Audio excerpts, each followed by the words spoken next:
After an earthquake and a hurricane, and Trump's failure to send condolences, Mexico rescinds offer of aid to U.S. Mexico on Monday withdrew its offer of aid to the United States to help victims of Hurricane Harvey, saying those resources are now needed at home as Mexico recovers from a separate hurricane and a devastating earthquake. Last month, as Hurricane Harvey flooded Houston with days of record-breaking rains, Mexico issued a statement offering to send food, generators and medical aid to Texas as good neighbors should always do in trying times. Mexico offered help even as President Trump was attacking the country on Twitter, calling Mexico one of the highest crime nations in the world and reiterating his claim that Mexico will pay for construction of a border wall between the two nations. While Trump never responded to Mexico's offer, Texas Governor Greg Abbott said his state would accept the country's aid. In a statement released Monday, Mexico's foreign ministry said that aid is now being redirected to care for Mexican families and communities still reeling from the recent one-two punch of natural disasters that struck the nation. At least 95 people died in Thursday's magnitude 8.1 earthquake, according to the foreign ministry, most of them in the southern Mexican states of Oaxaca and Chiapas.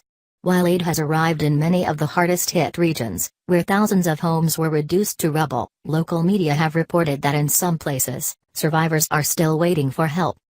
While authorities scrambled to dig victims from rubble and provide shelter to the homeless on Mexico's southwestern coast, a Category 1 hurricane struck Mexico's Gulf Coast on Saturday. At least 2 people were killed by Hurricane Katia, which was downgraded to a tropical storm shortly after making landfall, officials said. Trump did not offer condolences to Mexico after either disaster, as is common when tragedies befall U.S. allies, even as multiple American mayors and governors offered their sympathies and help. Nor did Trump offer U.S. aid to Mexico. Trump's silence as the earthquake death toll climbed was widely seen here as another sign of Trump's cool attitude toward Mexico.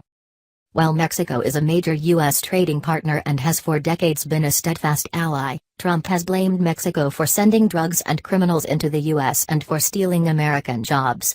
Negotiators from the U.S., Mexico and Canada are locked in a tense renegotiation of the North American Free Trade Agreement, the landmark trade deal Trump has threatened to scrap if he does twin major concessions from Mexico. In its statement about rescinding aid on Monday, Mexico's foreign ministry made a special point to thank Abbott, who after the earthquake pledged to stand with Mexico and offer whatever aid and assistance we can to help them recover after this disaster. The foreign ministry also expressed the Mexican government's full solidarity with the state of Florida in the face of the severe impact of Hurricane Irma.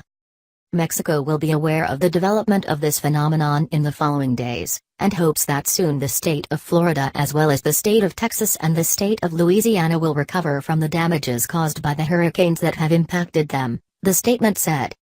Several hours later, Mexican Foreign Secretary Luis Videgaray received a phone call. U.S. Secretary of State Rex Tillerson was on the line. Tillerson offered his condolences for the loss of life and the devastation caused by the earthquake in Mexico and from Hurricane Katia, State Department spokeswoman Heather Nauert said. He emphasized to Foreign Secretary Videgaray that the U.S. government stands ready to assist our neighbors in Mexico during this difficult time.